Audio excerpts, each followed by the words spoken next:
कहानी एक मजदूर के साथ शुरू होती है जो अपना हाथ काटने से पहले हिचकिचाता है। अचानक उसका बॉस आता है और कहता है, मैंने तुम्हारे बीमा के कागजात तैयार कर लिए हैं। ये सुनने के बाद मजदूर आगे बढ़ता है और अपनी उंगलियां काट लेता है। अगले दृश्य में हम अपने हीरो से मिलते हैं जो एक बीमा निरीक्षक यानी इंश्योरेंस इंस्पेक्टर है। वो उस आदमी को रोकने के लिए आता है जो अपने मजदूरों को खुद को घायल करने के लिए मजबूर करता है ताकि वो उनके बीमे के पैसे का दावा कर सके। जबकि वो अपने मजदूरों को थोड़ा पैसा देता है, वो बीमे का बड़ा हिस्सा खुद रख लेता है। यूसुफ उसे रंगे हाथों पकड़ लेता है और उसकी जमकर पिटाई करता है। वो पूछता है, क्या तुम्हारे पास खुद का बीमा है? और वो हथियार छीन लेता है जिसे वो आदमी अपने मजदूर की उंगलियों पर इस्तेमाल करने वाला था। फिर दृश्य हमारी मुख्य नायिका हंसिल की ओर मुड़ता है जो लकड़ी से कुछ बना रही है। काम के दौरान उसका हाथ गलती से कट जाता है, फिर भी उसके चेहरे पर कोई प्रतिक्रिया नहीं होती। विलन की बात करें तो पुलिस ने अब उसे गिरफ्तार कर लिया है। उस पर अरबों की धोखाधड़ी और बीमे के आरोप लगे हैं। इसके बाद यूसुफ अपनी कंपनी में प्रवेश करता है जहां एक महिला उसे रोकती है और कहती है, आपकी वजह से हमने एक और ग्रुप कॉन्ट्रैक्ट खो दिया है। यूसुफ शांति से जवाब देता है, मैंने पैसे बचाए हैं, है ना? हम इसका इस्तेमाल भविष्य के कॉन्ट्रैक्ट्स के लिए करेंगे। वो अपनी डेस्क की ओर बढ़ता है, लेकिन एक सहकर्मी उसे रोकते हुए कहता है, तुम्हें पहले पुलिस को बताना चाहिए था। यूसुफ कहता है, तुम्हें पता है, वे कभी समय पर नहीं पहुंचते। एक अन्य सहकर्मी कहता है, क्या तुम्हें वो लड़की रेन याद है? फिर हम यूसुफ को देखते हैं जो एक अस्पताल पहुंचा है। एक महिला पुलिस अधिकारी के सामने रो रही है और समझा रही है, मेरा तलाक बहुत समय पहले हो गया था और तब से हम संघर्ष कर रहे हैं। यूसुफ चुपचाप देखता है, उसका गुस्सा साफ झलक रहा है। अंदर जाने से पहले हम रेन नाम की एक छोटी लड़की को देखते हैं। उसका शरीर जला हुआ है और उसकी बाईं आंख पर पट्टी बंधी है। यूसुफ उसे ध्यान से देखता है। एक फ्लैशबैक हमें 1 साल पहले ले जाता है जहां ये लड़की यूसुफ के साथ बैठी है। वो बताती है, मेरी आंखों में दर्द होता था, इसलिए मैं उन्हें अक्सर रगड़ती थी। एक सुबह दर्द असहनीय हो गया, लेकिन मेरी माँ ने मुझे पॉकेट मनी दी जिससे मुझे खुशी हुई।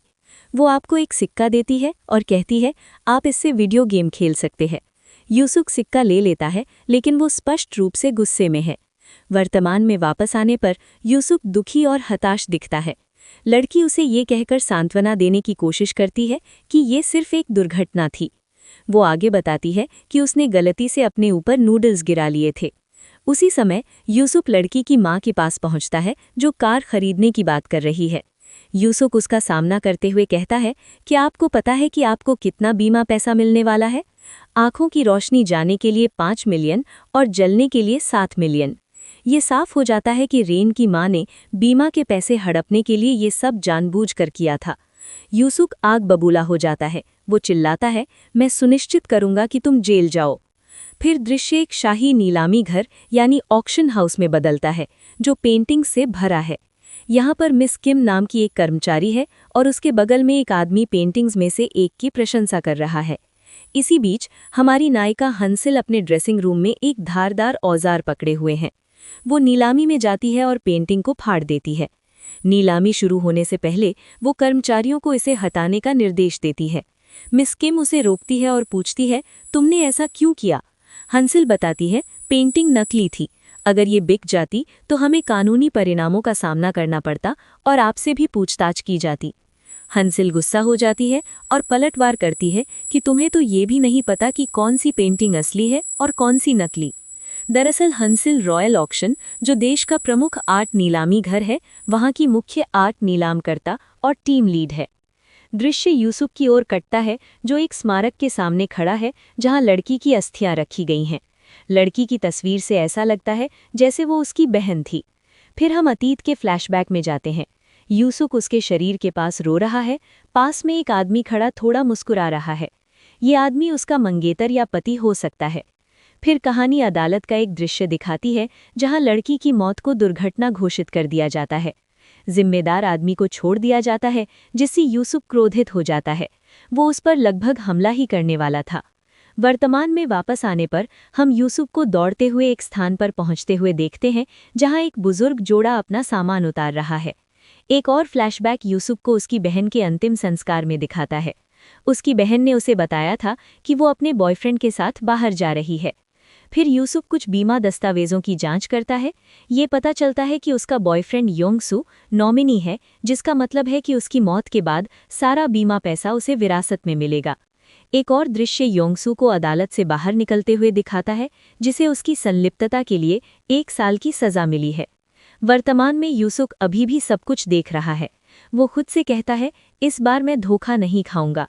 यहाँ अंततः नीलामी घर में नीलामी शुरू होती है, जहाँ नीलाम करता हान सेल है। फिर पेंटिंग्स पर बोली लगनी शुरू होती है और आखिरी पेंटिंग 2 बोली लगाने वालों को आकर्षित करती है।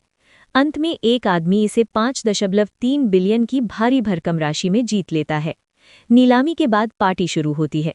किम बहुत ज्यादा शराब पी रही है। हंसिल आती है और दूसरी महिला के बगल में खड़ी हो जाती है, जो किम के बारे में बात कर रही है। दूसरी महिला कहती है कि वो एक सहयोगी नीलाम करता लगती है और वो उसे बिल्कुल पसंद नहीं करती। दूर से किम उन्हें देख रही है। जिस आदमी ने पेंटिंग खरीदी थी वो भी हंसिल को देख रहा है। हंसिल गहरी सांस लेती है और बाहर निकलती है। जून बम नाम का वो आदमी भी बाहर आता है और उससे पूछता है, क्या आप ठीक हैं? वो जवाब देती है, हाँ मैं ठीक हूँ। वो कहता है, मैं पहले ऑनलाइन बोली लगाता था, लेकिन असली मज़ा व्यक्तिगत रूप से बोली लगाने में है। हंसिल फिर कहती है, मैंने आपको पहले देखा है। मैं एक बार देखा हुआ चेहरा कभी नहीं भूलती। वो अपना चश्मा हटाता है और उसे ध्यान से देखता है। वे हाथ मिलाते हैं और एक दूसरे को देखते हैं। तभी किम आती है। वो जून बम की तारीफ करती है और नीलामी के बारे में बात करती है। हंसिल उन्हें अपनी चर्चा जारी रखने के लिए कहती है और वहां से चली जाती है। मिस किम उसे अपना कार्ड देते हैं, लेकिन वो गुस्सा हो जाता है और उसे फेंकते हुए कहता है, तुम्हें नहीं आना चाहिए था। इसी बीच हान सेल ड्रेसिंग रूम में कुछ गोलियां लेने की तैयारी कर रही है। किम भी वहां पहुंचती है। हान सेल उसे हल्की डांट लगाती है कि हम अभी भी काम पर हैं। तुम्हारे शरीर से शराब की गंध आ रही है और तुम्हें वीआईपी लोगों के सामने इस तरह नहीं होना चाहिए। तुम्हें सावधान रहने की ज़रूरत है। किम मजाक में पलटकर पूछती है, क्या आप इसलिए नाराज़ हैं क्योंकि मैं आप दोनों के बीच में आ गई? वे अपनी हंसी मजाक वाली बातचीत जारी रखते हैं। किम कहती है, अगर तुम्हारे राज सबके सामने आ गए तो मुझे तुम्हारा चेहरा देखकर मजा आएगा। तुम जितना चाहो समय लो, क्योंकि मैं तुम्हें जाने नहीं दूंगी। दृश्य यूसुफ की ओर बदलता है। उसे किम का फ़ोन आता है। वो उसे बताती है, मैं तुम्हें एक ऐसी हत्या के बारे में बताना चाहती हूँ जो इंश्योरेंस के कारण हुई है।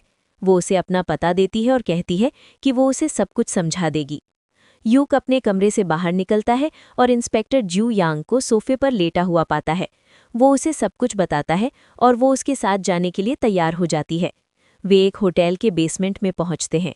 यूक किम को फ़ोन करने की कोशिश करता है, लेकिन तभी अचानक ऊपर से कोई गिरता है। वो किम है, जो इमारत की छत से गिरी है। गिरते ही उसकी मौत हो जाती है। यूक को एहसास होता है कि ये वही है, क्योंकि उसका फ़ोन अभी भी बज रहा है। अगर अभी तक आपको वीडियो पसंद आई है तो वीडियो को लाइक सब्सक्राइब कर दें। अगले दिन हम किम का पोस्टमार्टम देखते हैं। डॉक्टर बताते हैं कि उसकी मौत इमारत से गिरने के कारण हुई है। डॉक्टर समझाते हैं कि किम की हड्डियां पूरी तरह से टूट गई थीं, जिससे उसकी मौत हुई। वो ये भी नोट करते हैं कि गिरने से पहले उसका संघर्ष हुआ था। उसकी गर्दन पर निशान थे। जू योंग ये सब अपने सीनियर ऑफिसर पियोंग को बताती है। वो कहता है, तुम और मैं मिलकर इस केस को संभालेंगे। यूक को अभी भी लगता है कि मैंने उसकी बहन के कातिल को आज़ाद छोड़ दिया। इस बीच यूक रेन के साथ है। वो अभी भी पुलिस को बता रही है कि उस पर नूडल्स गिर गए थे। यूक अपने एक दोस्त के साथ फैसला करता है कि वे यहाँ रोज़ आएंगे ताकि उसे अकेला महसूस ना हो। वो किम के बारे में भी सोचता है और हैरान होता है कि अगर उसे मरना ही था तो उसने मुझे फ़ोन क्यों किया। वो ज़रूर मुझे कुछ बताना चाहती होगी। इसके बाद हम किम के सहकर्मियों को उसके अंतिम संस्कार में शामिल होते देखते हैं। वो महिला जो उस रात उसके साथ थी उन्हें देख रही है। यहाँ यूक रॉयल ऑक्शन बिल्डिंग में घुसने में कामयाब हो जाता है। वो एक शीशे के सामने रुकता है और अचानक लाइट चली जाती है। फिर लाइटें इस तरह टिमटिमाने लगती हैं जैसे वे जीवित हों। तभी हान सेल उसके पास से गुजरती है और आगे बढ़ने से पहले अपने बाल ठीक करने के लिए रुकती है। यूक भी आगे बढ़ता है और लाइटें टिमटिमाती रहती हैं। उसी समय हान सेल अपने प्रेसिडेंट के ऑफिस पहुंचती है और काफ़ी चिंतित दिखती है। प्रेसिडेंट कहते हैं, यहाँ क्या हो रहा है? अगर ऐसा ही चलता रहा तो मेरी कंपनी बंद हो सकती है। तभी मैनेजर दौड़ते हुए आता है और कहता है, पुलिस पूछताछ के लिए यहाँ आई है। हान सेल जवाब देती है, उनसे मैं बात करूंगी। वो दोनों अधिकारियों के पास जाती है और शांति से समझाती है कि वो उस दिन नीलामी पार्टी में थी और किम उसके नीचे काम करती थी। जू योंग पूछती है, क्या आप हमें उस नीलामी पार्टी के सदस्यों की सूची दे सकती हैं? वो मना कर देती है और कहती है, अगली बार अगर आप और सवाल पूछना चाहते हैं तो वारंट लेकर आना। लेकिन जू योंग दबाव डालना जारी रखती है। उस दिन आप कहाँ थीं? उसके साथ आपका क्या रिश्ता था? तब हान सेल घबराते हुए और कांपते हुए बाहर निकल जाती है। इस बीच यूक उस छत पर पहुंचता है जहां से किम कूदी थी।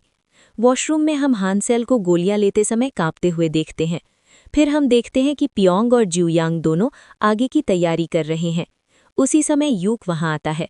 यूक पुलिस का मजाक उड़ाना शुरू कर देता है और कहता है, तुम लोग सिर्फ छोटे मोटे केस ही सुलझाते हो।